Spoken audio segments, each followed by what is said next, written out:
हमारे चैनल को लाइक करें और शेयर करना ना भूलें।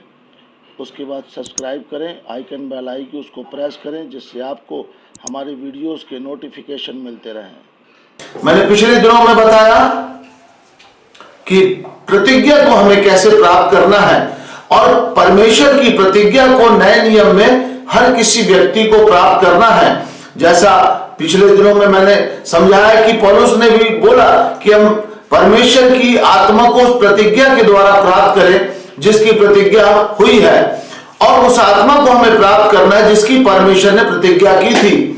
और ये प्रतिज्ञाएं जो बाइबल के अंदर लिखी गई हैं, ये नए नियम के लिए एक महत्वपूर्ण प्रतिज्ञा थी, जिस बारे में मैंने बताया कि हमें परमेश्वर अपने पास बुलाना चाहता है, और हमें अपने पास बुलाने के लिए वो चाहता है कि हर व्यक्ति उसके आज्ञा का पालन करे, परमेश्वर के वचन को माने और परमेश्वर के वचन को मानकर उसकी आज्ञा पर चले, तब उसके जीवन में प्रतिज्ञाएं पूरी होती हैं। तो उससे ये होता है कि जब हम परमेश्वर की आज्ञाओं को मानते हैं, उसकी आज्ञा को मान करके चलते हैं, तो वो प्रतिज्ञाओं का परमेश्वर वो अपनी वाचा को, जिसको प्रतिज्ञा बोलते हैं, वाचा बोलते हैं, प्रॉमिस बोलते हैं, वो हमारे जीवन में पूरी करता है। मैं आज आपके सामने इसी प्रतिज्ञा के विषय में एक बात और रखने जा रहा हूं कि परमेश्वर ने यूसुफ, जो याकूब का लड़का था, उससे प्रतिज्ञा करी थी और उससे प्रतिज्ञा करी थी, उसको दर्शन दिखाया था, उसको स्वप्न दिखाया था, और उस स्वप्न को देखकर, उस दर्शन को देखकर वो क्या करने लगा, उसको लक्ष्य बनाया, टारगेट बनाया और उसे वो पूरा करने के लिए चल पड़ा। छोटा था वो और बच्चा था, लेकिन जब उसने दर्शन देखा और उसने अपने भाइयों को बताया, तो ऐसा लिखा है कि उसके भाई लोग जल गए। उत्पत्ति उसका 37 और उसका 5 पद से पढ़ेंगे तो यूसुफ ने एक स्वप्न देखा और अपने भाइयों से उसका वर्णन किया, तब वे उससे और भी द्वेष करने लगे। उसमें लिखा है, उसने उससे कहा, जो स्वप्न मैंने देखा है उसे सुनो। हम लोग खेत में पूले बांध रहे हैं और क्या देखता हूं कि मेरा पूला उठकर सीधा खड़ा हो गया। तब तुम्हारे पूलों ने मेरे पूले को चारों ओर से घेर लिया और उसे दंडवत किया। तब उसके भाइयों ने उससे कहा, हाँ, क्या सचमुच तू हमारे ऊपर राज्य करेगा? हाँ, या क्या सचमुच तू हम पर प्रभुता करेगा? इसीलिए वे उसके स्वप्नों और उसकी बातों के कारण उससे और भी अधिक बैर करने लगे।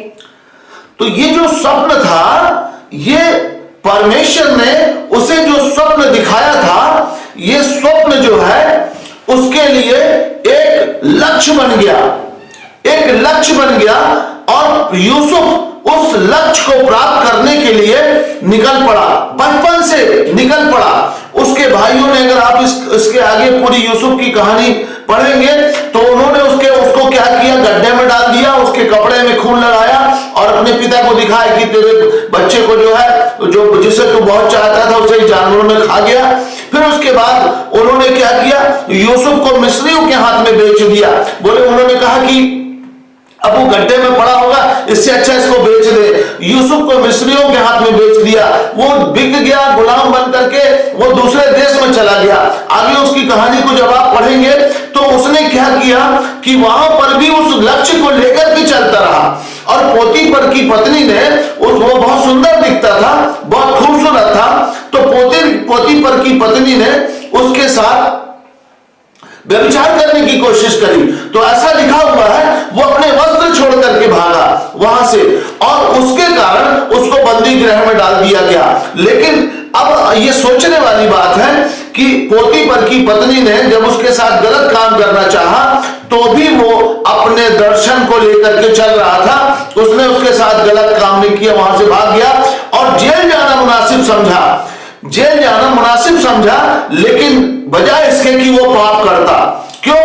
क्योंकि उसके जीवन में एक दर्शन था, एक लक्ष्य था। तो ऐसे ही दर्शन, ऐसा ही लक्ष्य हर किसी मसीही व्यक्ति के अंदर होना चाहिए, यूसुफ के समान एक दर्शन।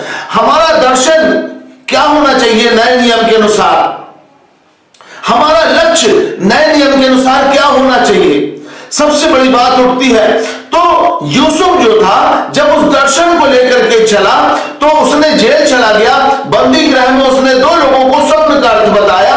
जो जब उसने दोनों को स्वप्न का अर्थ बताया तो दोनों का वो स्वप्न पूरा और सही हो गया।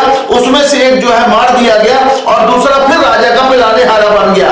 अब जब राजा ने दर्शन देखा, तब राजा ने दर्शन देखा तो वो बड़ा विचलित हो गया, परेशान हो गया।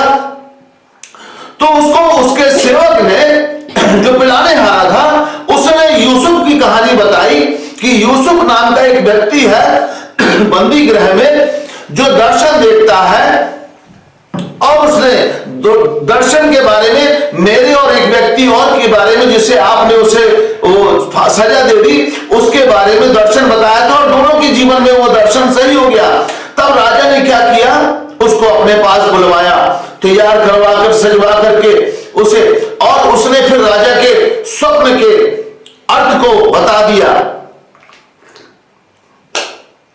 जब यूसुफ ने राजा के स्वप्न का अर्थ बता दिया, वहां उसका वो दर्शन पूरा हो गया जो उसने अपने भाइयों को बताया था। परमेश्वर ने उसे मिस्र का प्रधानमंत्री बना दिया।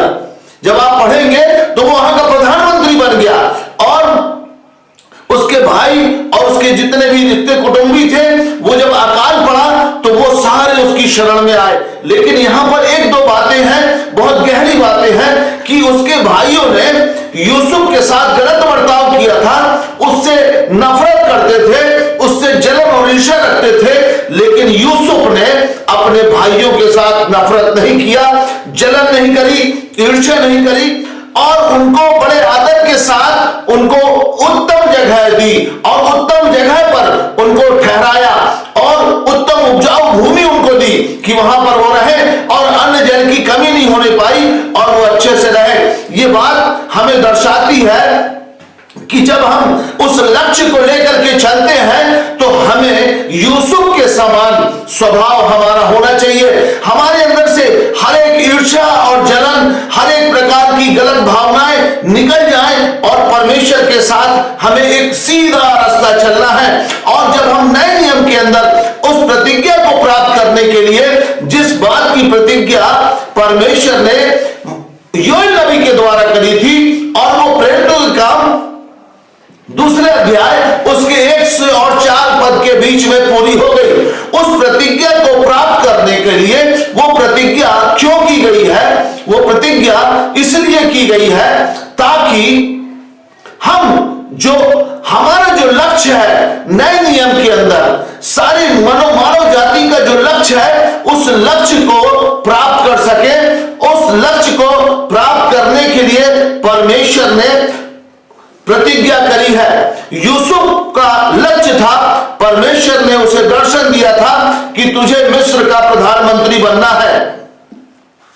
नए नियम में हमारी को इस प्रतिज्ञा को प्राप्त करने का मतलब है कि प्रेरितों के काम उसका 2 अध्याय,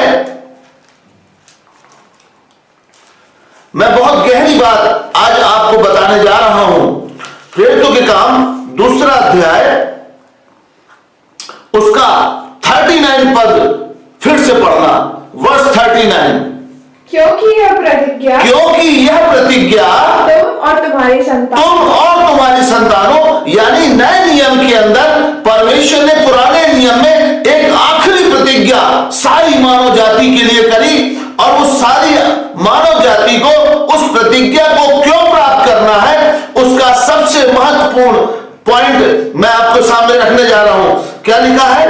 क्योंकि यह प्रतिज्ञा तुम और तुम्हारी संतान, यानी यरूशलेम के रहने वाले और उनकी संतान, और उन सब दूर दूर के लोगों, यानी हम भारत देश, नेपाल, पाकिस्तान, चीन, अरब और जितने भी America, Canada, France, Germany, Australia, जितनी भी कंट्रीज है, उन दूर दूर के लोगों के लिए भी है जिनको प्रभु हमारा परमेश्वर अपने पास बुलाएगा। जिनको प्रभु हमारा परमेश्वर अपने पास बुलाएगा, अपने पास बुलाएगा, यानी स्वर्ग के राज्य में बुलाएगा। उस स्वर्ग के राज्य में जाने के लिए उसको वो प्रतिज्ञा प्राप्त करनी आवश्यक है। हमारा लक्ष्य जो है स्वर्ग राज्य होना चाहिए। हमारा जो सदाकाल का निवास स्थान है, जहां पर हमें हमेशा के लिए जाकर के रहना है, क्योंकि बाइबल क्या बताती है मैं आपको बताने जा रहा हूं। इब्रानियों उसका 11 अध्याय और उसका 13 से 16 पद पढ़ेंगे। ये सब विश्वास ही की दशा में, यहां पर ये कह रहा है ये सब विश्वास ही की दशा में मरे और उन्होंने प्रतिज्ञा की हुई वस्तुएं नहीं पाई, प्रतिज्ञा की हुई वस्तुएं नहीं पाई, और उन्हें दूर से देखकर आनंदित हुए। अब यहाँ पर जो परमेश्वर के दास थे, परमेश्वर ने उनसे बड़ी बड़ी प्रतिज्ञाएं करी थी, वो प्रतिज्ञाओं को उन्होंने प्राप्त नहीं किया। अब्राहम से वो प्रतिज्ञा करी थी, मैंने तेरी संतान को आकाश के तारागणों के समान बढ़ाऊंगा, लेकिन अब्राहम को 100 साल की आयु में एक ही संतान प्राप्त हुई। अगर अब्राहम चाहता तो कहता कि परमेश्वर तूने तो मेरे से बड़े वादे किए थे, मैं तेरी संतान को आकाश के तारागणों के समान बढ़ाऊंगा, मैं बूढ़ा हो गया हूं, अब इस लायक भी नहीं हूं कि मैं बच्चा पैदा करूं, और तू मुझसे ऐसी प्रतिज्ञा किया है कि आकाश के तारागणों के समान बताऊंगा। झूठ बोलता है, ऐसा करता वैसा करता, दुनिया भर की बातें करता। लेकिन अब्राहम ने ऐसी कोई भी बात नहीं करी, ऐसी कोई भी परमेश्वर के सामने न गिड़गिड़ाया, ना उसको कुछ बोला, ना उसके सामने रोया, ना किसी प्रकार के आरोप लगाए, ना किसी। आज बहुत सारे लोग, मैं भी उसमें से एक समय एक था, मैं परमेश्वर को बोलता तूने किया क्या मेरे लिए, मैंने जिस काम में हाथ लगाता हूं वो काम बेकार हो जाता है, तूने मेरे लिए क्या किया, तूने ऐसा क्यों नहीं किया, तूने वैसा क्यों नहीं किया। मैं परमेश्वर के मुंह पर आरोप लगाता था। आज भी बहुत सारे लोग ऐसा ही आरोप लगाते हैं कि परमेश्वर ने मेरे लिए क्या किया, परमेश्वर मेरे लिए क्या कर रहा है, परमेश्वर अगर ऐसा होता तो मेरे साथ ऐसा क्यों हो गया, परमेश्वर ने ऐसा क्यों कर दिया, इससे ऐसे होने से क्यों नहीं रोका। लेकिन प्रभु के किसी भी दास ने बाइबल के अंदर परमेश्वर के ऊपर आरोप नहीं लगाया। लेकिन हम मानव जाति लोग जो है वो विश्वास में कमजोर होने के कारण परमेश्वर के ऊपर आरोप लगाते हैं, और आरोप जब लगाते हैं तो उससे हमें कुछ नहीं मिलता है। लेकिन हमारी जो मानसिकता है, वो जो पाप का स्वभाव, पाप का शरीर है, हमारे अंदर जो मानसिकता भरी हुई है, हम उस मानसिकता के अनुसार परमेश्वर से आशा और उम्मीद रखते हैं। लेकिन हमारी जो आशा और हमारी उम्मीद क्या होनी चाहिए, हमारा लक्ष्य, हमारा निशाना क्या होना चाहिए, मैं आज इस विषय को बता रहा हूं कि उस प्रतिज्ञा को जब हम प्राप्त करेंगे, प्राप्त करने के लिए हमारा लक्ष्य क्या होना चाहिए, हमारा निशाना क्या होना चाहिए। हमें संसारिक और भौतिक वस्तुओं के पीछे नहीं भागना है। हमें ये मकान मिल जाए, गाड़ी मिल जाए, बंगला मिल जाए, वीजा मिल जाए, फॉरेन चले जाए, कनाडा चले जाए, अमेरिका चले जाए, हमारा सब काम ऐसा हो जाए, बिजनेस अच्छा चलने लग जाए, अच्छी जॉब मिल जाए। लोगों का लक्ष्य, लोगों का टारगेट, लोगों का निशाना यही होता है, और इसी को प्राप्त करने के लिए वो प्रभु के पास आते हैं।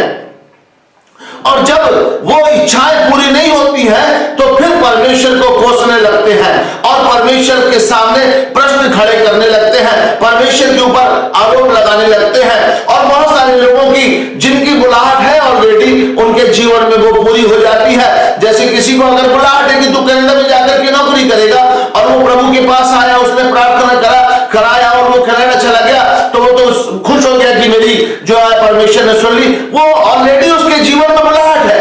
अगर किसी को जॉब के लिए बुलाहट है, पढ़ लिख करके वो प्रभु के पास आया और जॉब लग गई, तो ये बुलाहट है परमेश्वर की।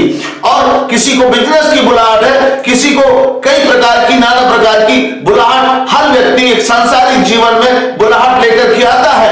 अगर कलेक्टर बनना है उसकी भी बुलाहट है, एसपी बनना है उसकी भी बुलाहट है। बच्चा पढ़ेगा लिखेगा, बड़ा होगा, और पढ़ने लिखने के बाद वो क्या करेगा, उस बुलाहट पर पहुंच जाएगा अपने आप। परमेश्वर अद्भुत रीति से उसे पास कराता हुआ ले जाएगा और उस स्थान पर खड़ा कर देगा।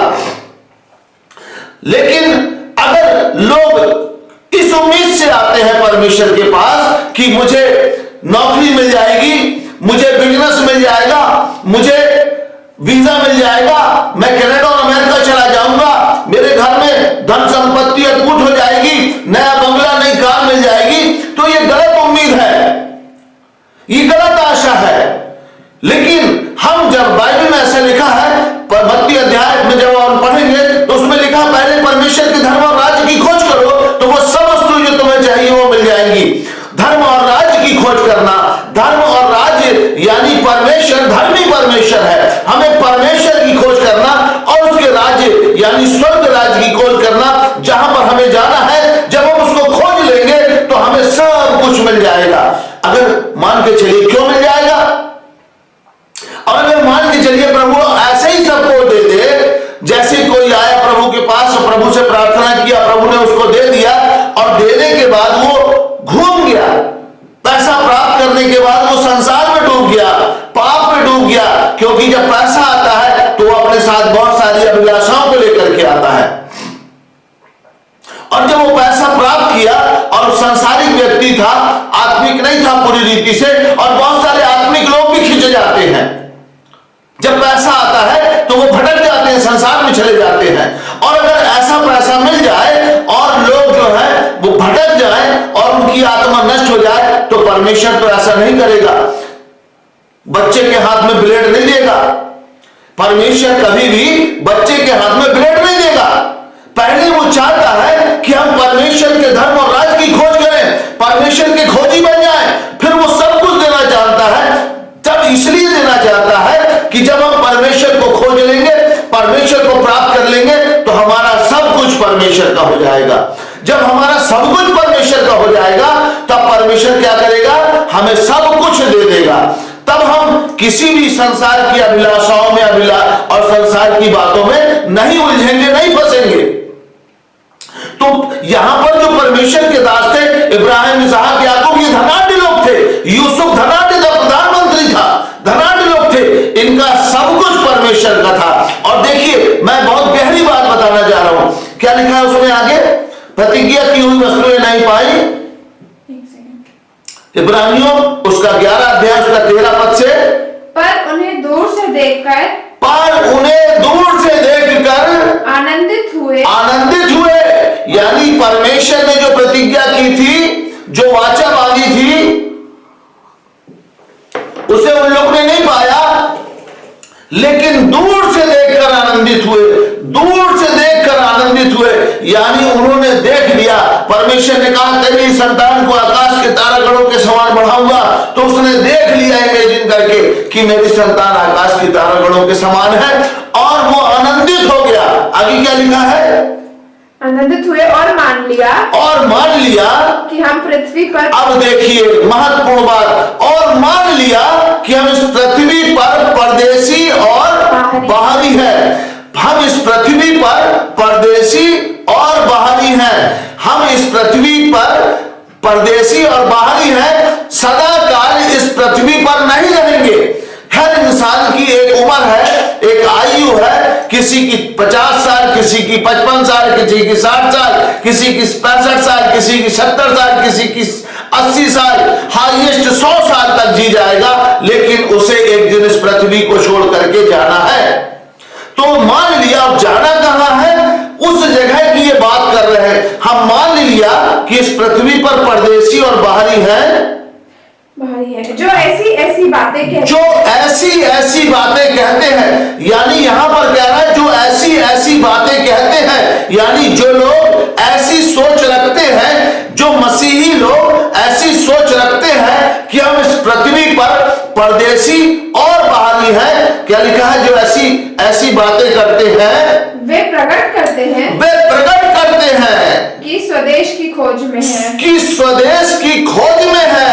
यानी जो व्यक्ति ये बात मान लेता है कि हम इस पृथ्वी पर परदेशी और बाहरी हैं, हमें भौतिक वस्तुओं के पीछे नहीं दौड़ना है, धन कमाने के लिए नहीं दौड़ना है, किसी चीज को, मकान, बंगला, कार को प्राप्त करने के लिए नहीं दौड़ना है, हम इस पृथ्वी पर परदेशी और बाहरी हैं, तो वो ऐसी बातें प्रकट करते हैं कि स्वदेश की खोज में, कि स्वदेश की खोज में है। स्वदेश की खोज में, स्वदेश, स्वदेश मतलब जो हमारा परमानेंट निवास स्थान है, जिस देश से हम निकल आए हैं, वो देश जिस देश में हमें जाना है, स्वदेश की खोज में है।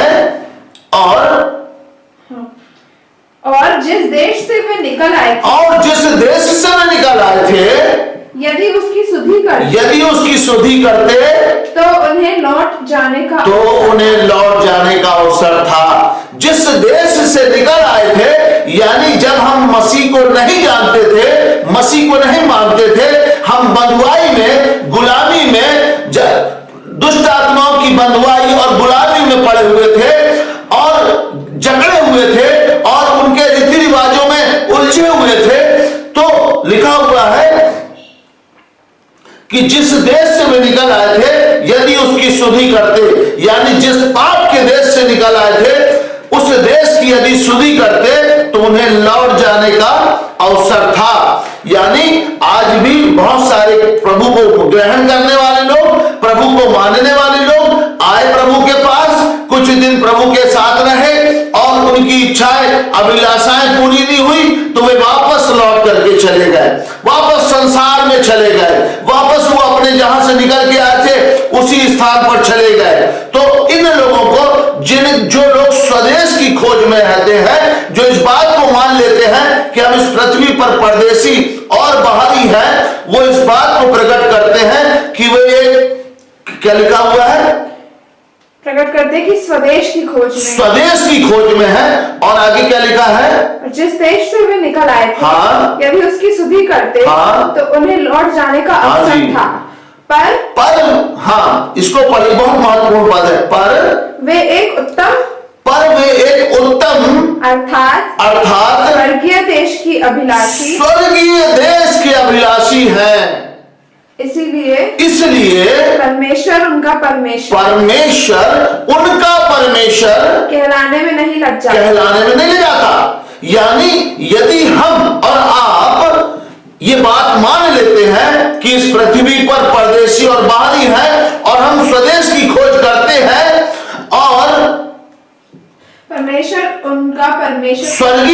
और स्वर्गीय देश के अभिलाषी हैं, तो जब हम इन बातों को लेकर के अपने जीवन में चलेंगे, 100% परमेश्वर की प्रतिज्ञा हमारे जीवन में अपने आप पूरी होगी।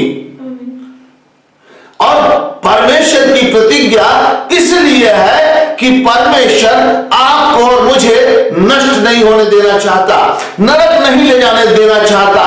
परमेश्वर ने अपने पुत्र को इस पृथ्वी पर इसलिए भेजा कि वो हमारे लिए मार्ग तैयार करे और उस मार्ग पर हमें पवित्र आत्मा को भेजा कि उस मार्ग पर हमें चलाए। और जब हम स्वर्गीय देश के अभिलाषी हो जाते हैं, परमेश्वर की खोज में लग जाते हैं, तब परमेश्वर की प्रतिज्ञाएं, परमेश्वर के वचन, परमेश्वर की वाचाएं, परमेश्वर के प्रॉमिस हमारे जीवन में पूरे होने लगते हैं। जब हम परमेश्वर के वचन पर चलना शुरू कर देंगे, परमेश्वर अपनी प्रतिज्ञा को हमारे जीवन में पूरी करेगा और अपनी आत्मा से हमें भरेगा और आपको भरेगा। जब अपनी आत्मा से आपको भरेगा, आत्मा से भरने का मतलब यह है कि जिस तरीके से यीशु को परमेश्वर का आत्मा चलाता था, उसी रीति से परमेश्वर का आत्मा आपको और हमें भी चलाए। और जिस रीति से यीशु को मिशन को पूरा कराया और अंत तक उसने उसकी अगुवाई करी, उसी रीति से परमेश्वर का आत्मा आपकी और हमारी अगुवाई करना चाहता है। क्योंकि हम इस पृथ्वी पर रहते हैं, यहाँ पर जो सदा काल का निवास स्थान नहीं है। हमेशा हमें इस पृथ्वी पर नहीं रहना है। किसी को नहीं मालूम है कि हमारा जीवन इस पृथ्वी पर कितने दिन का है। पिछले दिनों में कोरोना नामक महामारी के कारण बहुत सारे लोग चले गए, अचानक चले गए, पता भी नहीं चला। बहुत दिनों के बाद पता चला कि फलाने नहीं रहे, ढिमकाने नहीं रहे, फलाने पास्टर चले गए, फलाने बिशप चले गए, फलाने प्रचारक चले गए, फलाने भजनकर्ता चले गए कोरोना के कारण। किसी को किसी की उम्र का पता नहीं है। इसलिए जब हमें हमारी उम्र का पता नहीं है तो हमें परमेश्वर के वचन का आज्ञाकारी बनना है, परमेश्वर के वचन पर चलना है। जब परमेश्वर के वचन पर चलेंगे, एक समर्पित जीवन जिएंगे, एक समर्पण का जीवन जिएंगे, तब जब हम समर्पण का जीवन जिएंगे और परमेश्वर से अपने मन को लगा लेंगे, परमेश्वर की धुन में लग जाएंगे, परमेश्वर के पीछे चलने लग जाएंगे, वचन पढ़ना, प्रार्थना करना और पवित्र आत्मा से भरना, अन्य भाषाएं बोलना, अन्य भाषा बोलने के बाद शांत हो जाना और पवित्र आत्मा से अपने रिलेशन को मजबूत करना, ये प्रक्रियाओं को हमें करते रहना है। तो परमेश्वर क्या करेगा, वो हमारी सब जरूरतों को जानता है कि हमारे जीवन में क्या क्या आवश्यकता है। वो अपनी महिमा के धन के अनुसार मसीह यीशु में हमारी जरूरतों को पूरी करता है। तब जब हम परमेश्वर की आज्ञाकारी बन जाते हैं तो परमेश्वर हमारा ध्यान रखता है, क्योंकि परमेश्वर के हम बेटे और बेटियां बन जाते हैं। जब मैं एक छोटा सा उदाहरण देता हूं कि अगर आपके बच्चा है और उस बच्चे का जूता फट गया है, तो फटा हुआ जूता आप देख करके ये नहीं कह सकते कि अरे छोड़ो जाने दो, अनदेखा नहीं कर सकते, उसे इग्नोर नहीं कर सकते।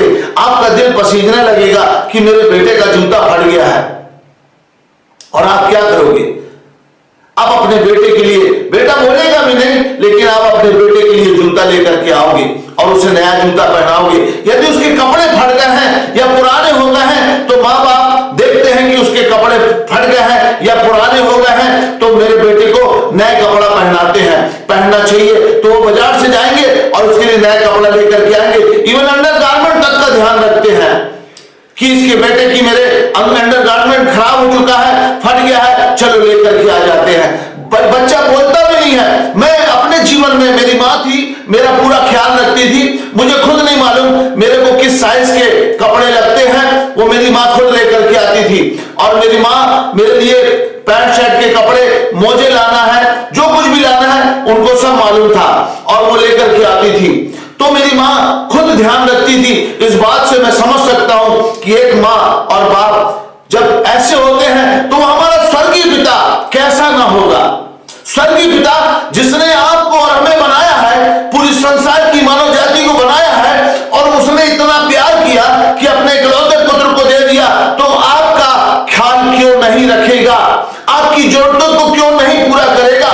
हमारी जरूरतों को, हमारी जीवन में इस पृथ्वी पर जो भी हमारी जरूरतें हैं, हमारी जो भी नीड्स है, उनको पूरा करने के लिए कि परमेश्वर हमारे जीवन में पूरा करे, उसके लिए परमेश्वर की आज्ञा का पालन करना बहुत जरूरी है। एक बच्चा जब अपने माता पिता का आज्ञाकारी होता है तो उससे उसके माँ बाप बहुत खुश होते हैं और बिना कहे उसकी जरूरतों को पूरा करते हैं। उसी रीति से परमेश्वर की जब हम आज्ञाकारिता करते हैं तो परमेश्वर भी हमारी सारी जरूरतों को पूरा करता है। परमेश्वर के आज्ञाकारी बनना है। जो बच्चा अपने माँ बाप की आज्ञा नहीं मानता है, उसके साथ उसके माँ बाप उसका ख्याल नहीं रखते हैं, उससे वो रुष्ट हो जाते हैं, उससे उनका दिल दुखता है। जिस तरीके से एक बच्चा जब अपने माँ बाप का आज्ञाकारी नहीं होता है और उनको दुख देता है तो उनके माँ बाप दुखी होते हैं, इसी रीति से परमेश्वर पिता भी जो परमेश्वर की आज्ञा नहीं मानते हैं उनसे दुखी होता है और उनसे रुष्ट होता है और उनकी जरूरतों को पूरी नहीं करता है वो, क्योंकि शैतान उसकी आशीषों को रोक लेता है और आज्ञा का उल्लंघन दुष्ट कराता है। और आज भी दुष्ट परमेश्वर की आज्ञा का उल्लंघन सारी मानव जाति से कराने के लिए खड़ा रहता है। उसने बहुत सारे लोगों को खड़ा कर रखा है। परमेश्वर के सेवकों को बहुत सारी डॉक्ट्रिन्स बन गई है, बहुत सारे डिनोमिनेशंस बन गए हैं। वो डिनोमिनेशन और उनकी डॉक्ट्रिन लोगों को भरमा रही है। ये डॉक्ट्रिन्स बनाने का काम शैतान का काम है और परमेश्वर की प्रतिज्ञा से वंचित कराना वो चाहता है, ताकि आप किसी रीति से परमेश्वर की प्रतिज्ञा से वंचित हो जाओ और परमेश्वर की आज्ञा का उल्लंघन कर दो और स्वर्ग से वंचित होकर के उसके साथ नरक में चले जाओ। बहुत सारे सेवक तक खड़े हो चुके हैं। इसलिए मेरे भाइयों और बहनों,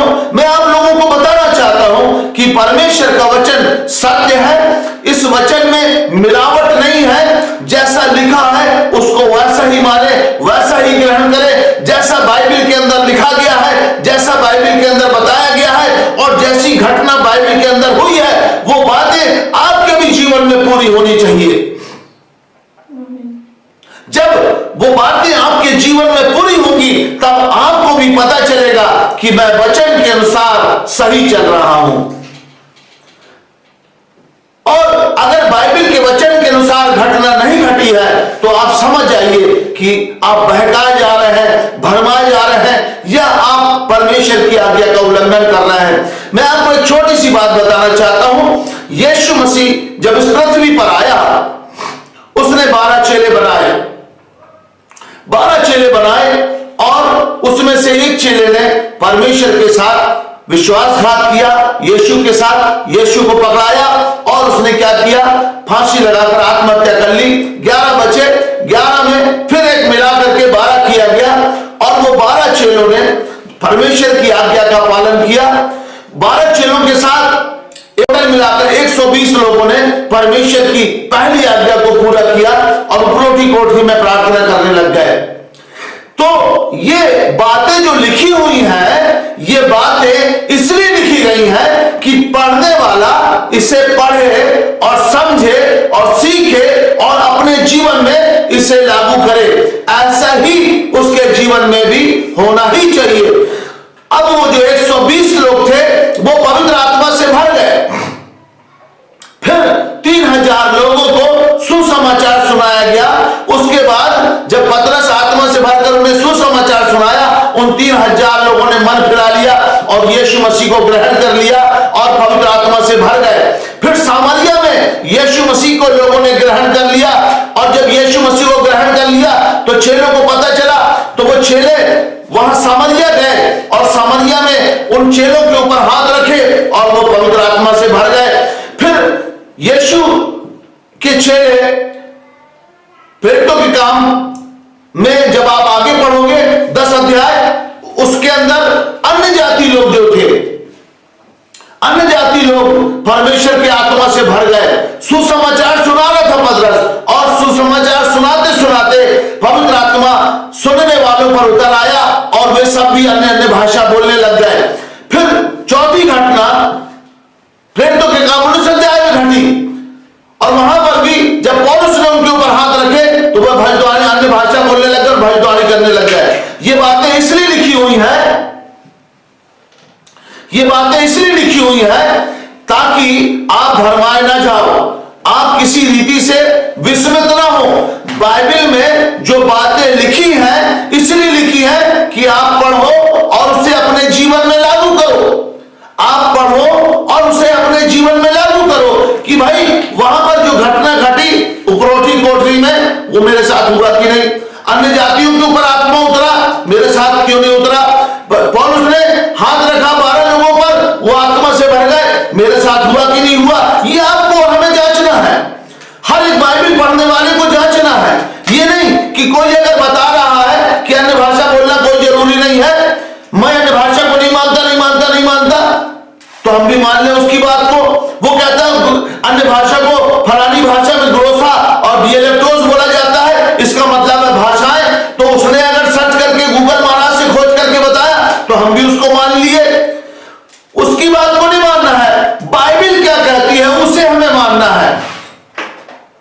बाइबल के अंदर परमेश्वर ने जो बातें कही हैं वो हमें मानना है। बाइबल में ऐसा प्रभु ने कहा कि जब पवित्र आत्मा तुम पर आएगा तब तुम सामर्थ पाओगे। तो जो लोग भरमा रहे हैं, जो लोग बहका रहे हैं, आप उन्हें पहचान सकते हैं। अगर पवित्र आत्मा पाया है तो सामर्थ के काम प्रकट होंगे। मरकुस 16, 17, 18 में जो 5 चिन्ह बताए हैं उसके जीवन में होंगे। अगर परमेश्वर की सामर्थ्य नहीं है तो वो परमेश्वर का दास नहीं है। पौलुस कहता है मेरे वचन के प्रचार में ज्ञान की लुभावने वाली बातें नहीं परंतु सामर्थ का स्पष्ट प्रमाण था, ताकि तुम्हारा विश्वास मनुष्यों के ज्ञान पर नहीं परंतु परमेश्वर की सामर्थ पर निर्भर हो। आज आपको और हमें यह जांचने की आवश्यकता है कि जो व्यक्ति प्रचार कर रहा है या जिस व्यक्ति की हम सुन रहे हैं वो सामर्थ से भरा है कि नहीं।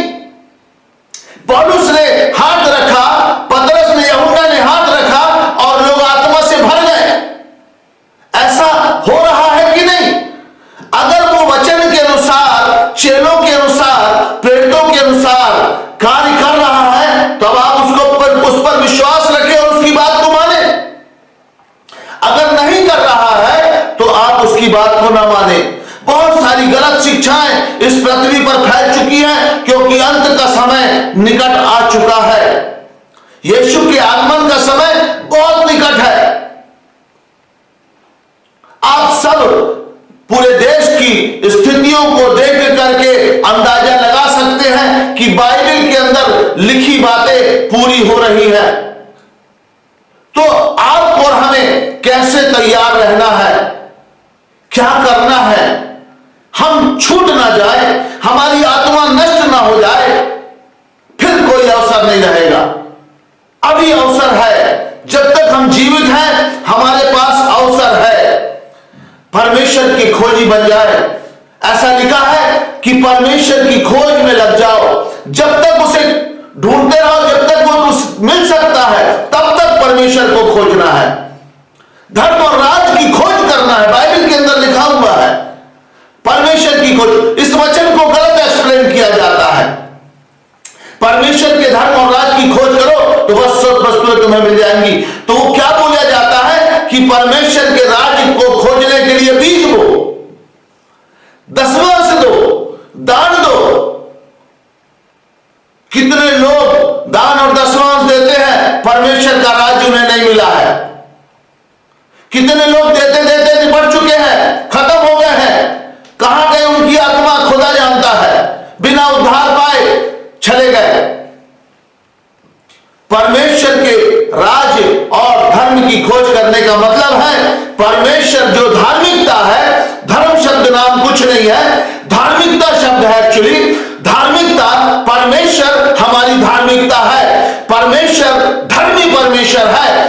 परमेश्वर को जब हम खोजेंगे और उसके राज को यानी स्वर्ग के राज को जब खोजेंगे, तब सब वस्तुएं मिलेंगी। बीज बोने से स्वर्ग का राज नहीं मिल सकता। स्वर्ग का राज पैसों से नहीं खरीदा जा सकता।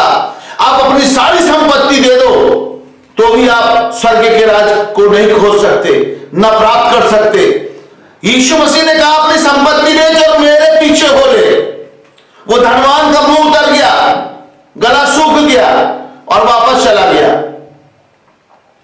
यीशु के पीछे चलना है।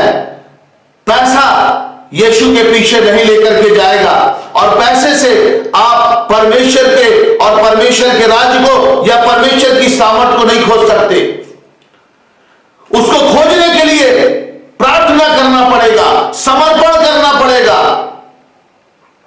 जब आप प्रार्थना करेंगे और समर्पण करेंगे, तब जाकर के परमेश्वर का राज्य आपके हृदय में आएगा, आपके हृदय में स्थापित होगा। एक बहुत सुंदर बात मुझे स्मरण आ रही है। कुरनेलियुस जो था, प्रेरितों के काम 10वां अध्याय, प्रेरितों के काम 10वां अध्याय पढ़ेंगे 1 पद से। कैसरिया में कुरनेलियुस नामक एक मनुष्य था। कुरनेलियुस नामक एक मनुष्य था। देखिए, मैं आपको एक बहुत अच्छी बात बता रहा हूं। फिर जो इतालियानी नाम सैन्य दल का सूबेदार था। हाँ, वह भक्त था और अपने सारे घराने समेत परमेश्वर से डरता था। हाँ, और यहूदी लोगों को बहुत दान देता और बराबर परमेश्वर से प्रार्थना करता था। उसने दिन के तीसरे पहर के निकट दर्शन में स्पष्ट रूप से देखा कि परमेश्वर का एक स्वर्गदूत उसके पास भीतर आकर कहा, हे कुरनेलियुस। उसने उसे ध्यान से देखा और डर कर कहा, हे स्वामी। दूसरे पद में क्या लिखा हुआ है? वह भक्त था। वह भक्त था। पहली बार वह भक्त था और अपने सारे घराने समेत परमेश्वर से डरता था। परमेश्वर से डरता था। ये दो बातें, कुरनेलियुस जो अन्य जाति था, यहूदी नहीं था, लेकिन वो परमेश्वर का भक्त था और सारे घराने समेत परमेश्वर से डरता था। और यहूदी लोगों को बहुत दान देता और बराबर परमेश्वर से प्रार्थना करता था। उसने दिन के, अब देखिए, कुरनेलियुस जो अन्य जाति व्यक्ति था, वो परमेश्वर का भक्त था, अपने घराने समेत परमेश्वर से डरता था और यहूदी लोगों को दान देता था और परमेश्वर से प्रार्थना करता था। तब उसका क्या हुआ? प्रार्थना और दान ग्रहण किया गया। क्या हुआ? उसने दिन के तीसरे पहर के निकट कुरनेलियुस ने एक दर्शन देखा कि परमेश्वर का एक स्वर्गदूत उसके पास आ गया और कहा, हे कुरनेलियुस। उसने उसे ध्यान से देखा और डर कर कहा, हे स्वामी, क्या है? उसने उससे कहा, तेरी प्रार्थनाएं और तेरे दान स्मरण के लिए परमेश्वर के सामने पहुंचे हैं। यानी परमेश्वर को प्राप्त करने के लिए परमेश्वर से डरना पड़ेगा और परमेश्वर का भक्त, पहली बात परमेश्वर का भक्त बनना पड़ेगा, दूसरी बात परमेश्वर का भय मानना पड़ेगा और फिर तीसरी बात परमेश्वर से प्रार्थना करना पड़ेगा। और तब जब आप दान देंगे तब परमेश्वर को ग्रहण योग्य होगा और परमेश्वर आपके उद्धार के लिए उपाय करेगा। जैसे उसने कुरनेलियुस के और उसके घराने के उद्धार के लिए उपाय किया और वहां पतरस को दर्शन दिया और पतरस को दर्शन दे करके बोला कि देख, 3 मनुष्य नीचे खड़े हैं, मैंने उन्हें ही तेरे पास भेजा है, निधड़क उनके साथ हो ले। और पतरस उनके साथ हो लिया। वहां जाकर क्या देखता है पतरस कि कुरनेलियुस अपने घराने के समान साथ तो है, लेकिन उसने बहुत सारे अन्य जातियों को भी इकट्ठा कर लिया है। यानी वो उद्धार अकेला प्राप्त नहीं करना चाहता था, अपने घराने भर का उद्धार नहीं कराना चाहता था, लेकिन उसने क्या किया? बहुत सारे लोगों का उद्धार कराने के लिए बहुत सारे अन्य जातियों को भी इकट्ठा कर लिया। कितना परमेश्वर का आज्ञाकारी बंदा रहा ये, और परमेश्वर का अनुग्रह इस पर हुआ और पतरस को भी दर्शन देकर के चिताया और दर्शन देकर के भेजा। और पतरस, जब आप आगे पढ़ेंगे तो उसमें लिखा हुआ है कि पतरस ये बातें कह ही रहा था, पतरस का प्रचार खत्म भी नहीं हुआ था कि पवित्र आत्मा सुनने वालों पर उतर आया। तो इसमें कुरनेलियुस का घराना, कुरनेलियुस का घराना और साथ में अन्य जाति लोग सब पवित्र आत्मा से भर गए और अन्य भाषा बोलने लग गए। और पतरस कहता है कि क्या जल की धार की कोई रोक कर सकता है? यानी जल की धार यानी पवित्र आत्मा, जीवन के जल की नदियां बह निकलेंगी और वो नदियां जब उमड़ने लगी तो पतरस कह रहे हैं, इसको कोई रोक सकता है क्या? आज बहुत सारे लोग उस नदी को रोकने के लिए नाना प्रकार की गलत शिक्षाओं को लेकर के सामने आ रहे हैं। बड़े स्टाइल से प्रचार करते हैं, बड़ा डेकोरेशन करके प्रचार करते हैं और लोगों को अपने ओर खींच करके और उस नदी के बहाव को जो लोगों के अंदर से बहना चाहती है, उमड़ना चाहती है, रोकने का प्रयास कर रहे हैं। और पतरस कह रहा है, क्या कोई जल की धार को रोक सकता है? फिर अगर हम पढ़ते हैं प्रेरितों के काम 11 अध्याय उसका 13 पद से पढ़ेंगे। और उसने बताया कि मैंने एक स्वर्गदूत को अपने घर में खड़ा देखा, जिसने मुझसे कहा, याफा में मनुष्य भेजकर शमौन को, जो पतरस कहलाता है, बुलवा ले।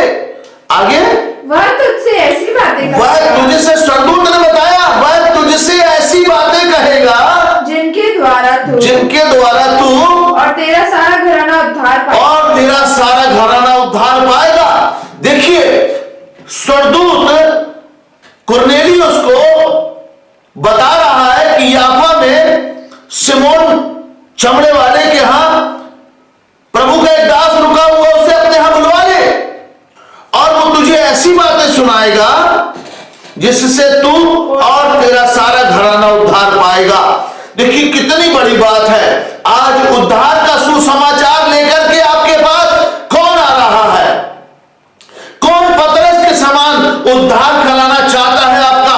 ये आपको जांचने की आवश्यकता है। जब प्रचार कर रहा है कोई, क्या पवित्र आत्मा सुनने वालों पर उतर रहा है? क्या कोई सेवक जब हाथ रख करके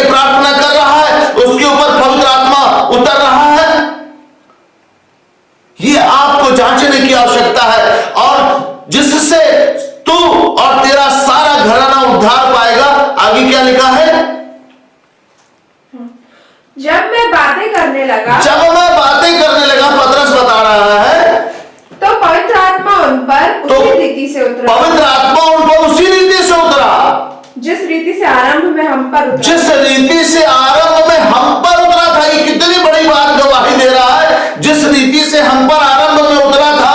फिर तो लिखा दूसरा अध्याय उसका 1 से लेकर 4 पद में, उसी रीति से यहां पर भी पवित्र आत्मा प्रेरितों के 10वां अध्याय 44 से 27 पढ़ेंगे तो उसमें भी उन पर उतर आया, अन्य जातियों पर उतर आया।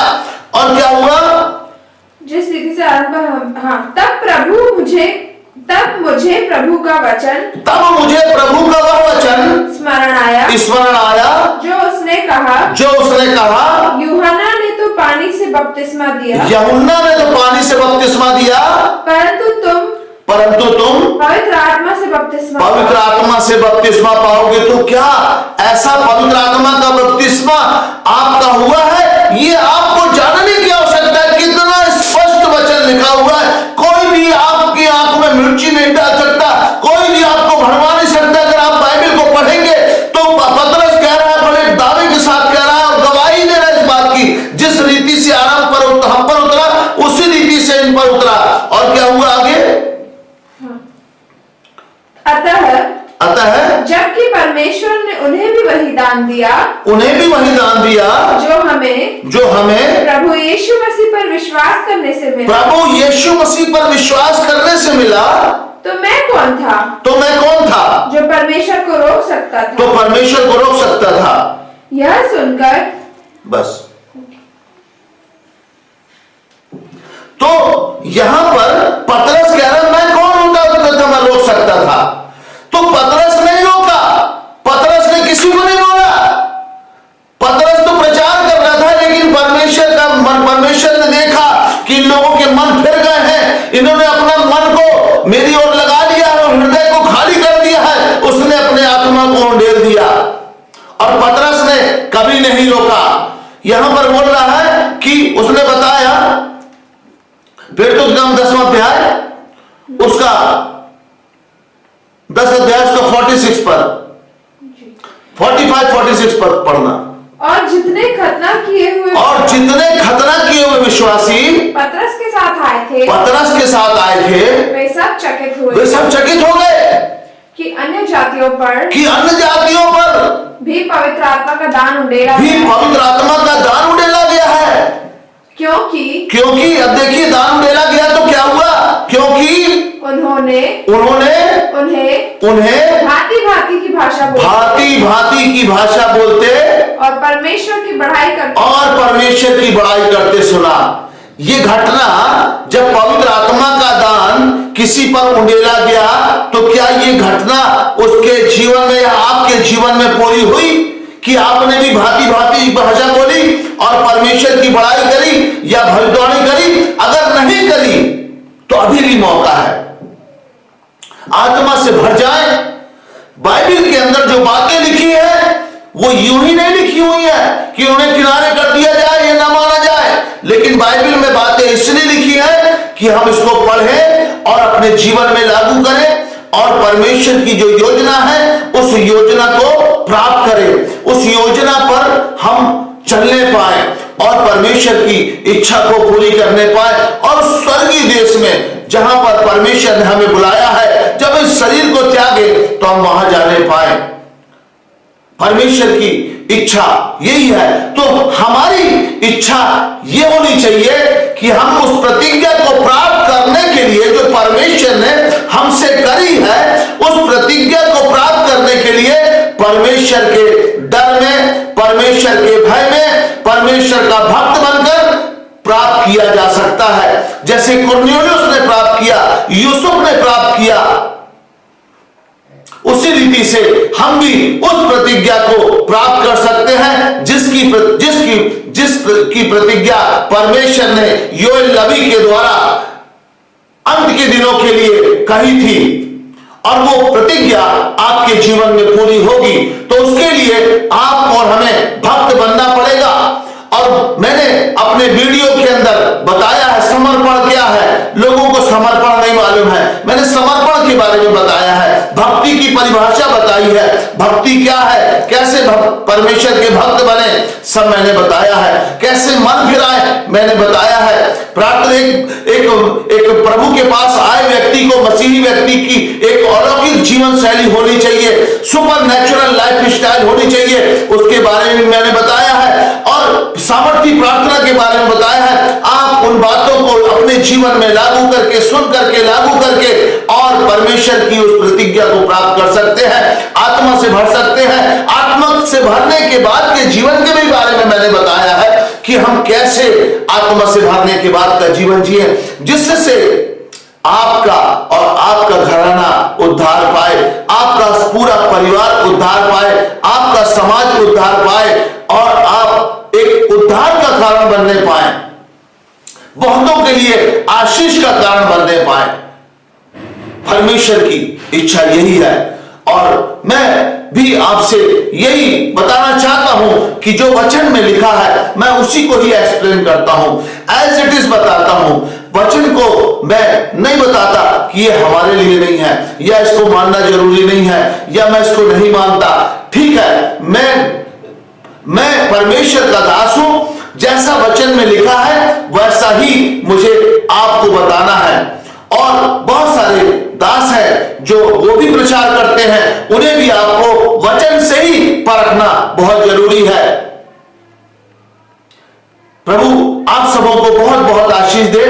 मैं विश्वास करता हूं, आशा करता हूं कि आज के वचन से आपने आशीष पाई होगी और प्रभु आपके साथ है। मैं एक बार फिर से आप सबों को नए वर्ष की ढेरों शुभकामनाएं देता हूं और साथ में जुड़े रहने के लिए भी मैं आपका धन्यवाद करता हूं कि आप जुड़ते हैं और भी लोगों को हमारे साथ जोड़ते हैं और बहुत सारे लोग आशीष पा रहे हैं। जैसे पतरस को जब कुरनेलियुस ने बुलाया और कुरनेलियुस ने बहुत सारे लोगों को इकट्ठा कर लिया कि सिर्फ उद्धार मैं और मेरा घराना ना पाए, लेकिन बहुत सारे लोग उद्धार पाए। तो यही काम आप भी कर रहे हैं। प्रभु आपको बहुत आशीष दे। God bless you. जय मसीह की।